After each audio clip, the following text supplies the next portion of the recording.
Protéine présente dans le blé, le gluten n'est pas néfaste pour la santé, du moins pour la majorité d'entre nous. Pour 1 % de la population, par contre, le gluten cause une réaction allergique sévère ou encore des malaises digestifs. Les régimes sans gluten sont aujourd'hui ce que South Beach, Montignac et Atkins étaient il y a 10 ans. Ruby a voulu savoir pourquoi. Si on regarde la diète de la personne en général, le matin, il se lève, il mange des céréales ou des toasts. Le midi, il mange une sandwich. Le souper, c'est souvent des pâtes ou d'autres grains qui contiennent du gluten.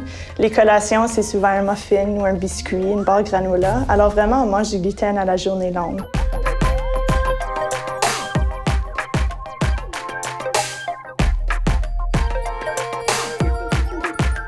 On discute gluten aujourd'hui. Oui. C'est vraiment dans l'air du temps. Alors dis-nous, qu'est-ce qu'une intolérance au gluten? Une intolérance au gluten, c'est vraiment une réaction où le système immunitaire crée des anticorps contre le gluten. Alors, à chaque fois qu'on mange du gluten, le système immunitaire réagit à cet aliment-là. Ça peut être assez sérieux, là. C'est ça. Puis on voit que c'est pas seulement le système digestif qui est affecté. Alors, beaucoup de gens pensent, bien, j'ai pas de problème digestif, alors j'ai pas d'intolérance. Mais vraiment, ça peut affecter le corps à l'entier. Il y avait plusieurs symptômes, comme de la fatigue, beaucoup de symptômes au niveau de l'humeur, de l'anxiété. J'étais très émotive. Mais à un moment donné, il y a d'autres symptômes qui s'y sont mis. Bon, je suis quelqu'un qui a souvent eu mal au ventre dans sa vie, mais jamais de façon épouvantable. Mais là, c'était de pire en pire. Donc, ça a été la base des premières inquiétudes.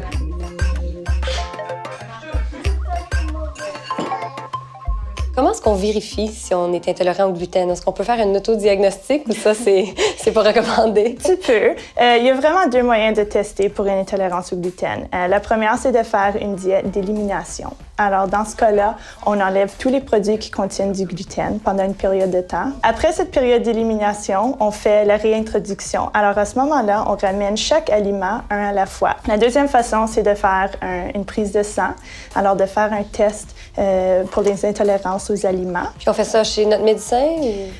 Il y a des médecins de famille qui commencent à offrir ce test-là, qui est magnifique. Tu peux aussi le faire dans certaines pharmacies. Et la plupart des naturopathes vont faire ce genre de test-là.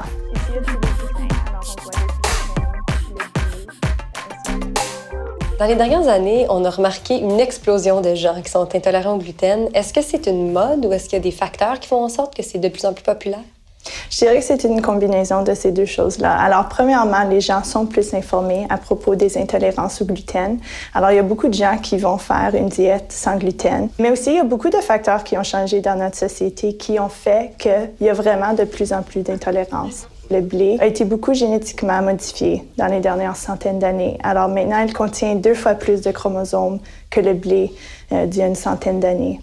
La deuxième chose, c'est qu'il y a eu l'introduction des organismes génétiquement modifiés dans la diète des gens dans la dernière quinzaine d'années.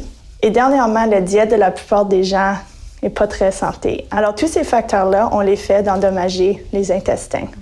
Quand les intestins sont endommagés, on a plus de chances de développer une intolérance. Une fois qu'on a fait l'épicerie, après ça, c'est quand même qu'il faut tout cuisiner soi-même. Comme je travaille à plein temps et mon mari aussi, on peut pas se dépanner juste en achetant une quiche là, dans une épicerie ou un traiteur au coin de la rue. Donc, si on sait cuisiner, ça va bien. Par contre, ça coûte vraiment plus cher. C'est des produits spécialisés qui coûtent très cher.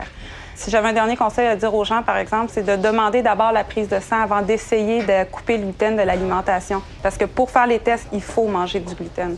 Donc, une erreur que des gens, des fois, ils font, c'est qu'ils arrêtent de manger du gluten. Puis là, ils se rendent compte que c'était ça leur problème, puis c'est impossible d'effectuer les tests parce que quand ils recommencent à en manger, leur système est très, très intolérant et réagit tout de suite. Si on fait un test pour vérifier si on est intolérant au gluten, est-ce que ça se peut que ça soit pas ça? Absolument. Le test qu'on fait ici à la clinique teste pour 96 aliments, pas seulement le gluten. Alors, tu as vraiment une idée de quels aliments sont spécifiquement un problème pour toi.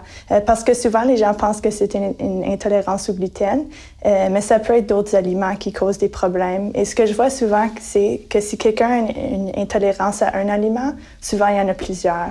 C'est rare que c'est seulement juste le gluten ou juste les produits laitiers. Plus efficace que l'autodiagnostic. Absolument, oui. Un peu plus scientifique aussi. Ouais, ça peut.